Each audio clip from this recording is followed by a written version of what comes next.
Salut, c'est Jeff pour Online Séduction. Aujourd'hui, je vous ai prévu une courte vidéo sur les 3 choses sur lesquelles vous mentez prioritairement sur vos profils de site de rencontre. Point numéro 1, votre statut marital. Un homme marié ou une femme mariée, la plupart du temps, sur un site de rencontre, va mentir. À part, bien sûr, si vous êtes sur un site spécialisé dans l'adultère comme Gliden, être un homme marié ou une femme mariée est assez éliminatoire sur un site de rencontre.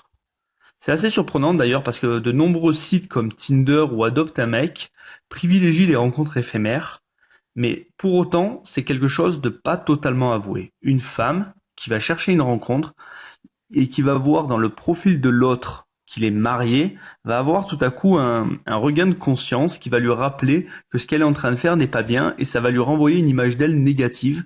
Donc elle va éliminer cette personne. Donc un homme marié, la plupart du temps, va mentir sur son statut marital. Deuxième point, sur son apparence. Le but sur un site de rencontre, c'est de présenter son meilleur profil, que ça soit en termes de photos ou en termes de description. Donc dans vos photos, vous allez sélectionner celles sur lesquelles vous êtes les mieux, quitte à tricher légèrement en prenant des photos vieilles de quelques années ou je dirais de quelques kilos de moins. Cela est tout à fait naturel car votre but est de passer à l'étape d'après et qu'elle apprenne à vous apprécier pour ce que vous êtes et non pas seulement pour votre apparence.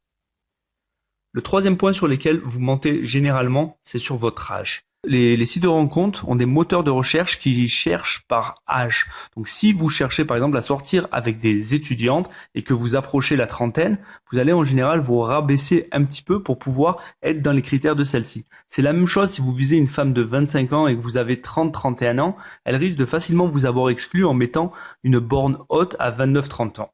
Donc vous allez mettre quelques années en moins afin tout simplement de ne pas être exclu naturellement par la recherche et apparaître dans ces critères. Donc voilà, j'espère que ça vous a plu. Si ça vous a plu, n'hésitez pas à vous abonner ou à vous rendre sur le site Online Séduction dont l'adresse est juste en dessous, sur laquelle vous pourrez apprendre plein de choses comme je vous ai énoncé aujourd'hui. Alors à très bientôt.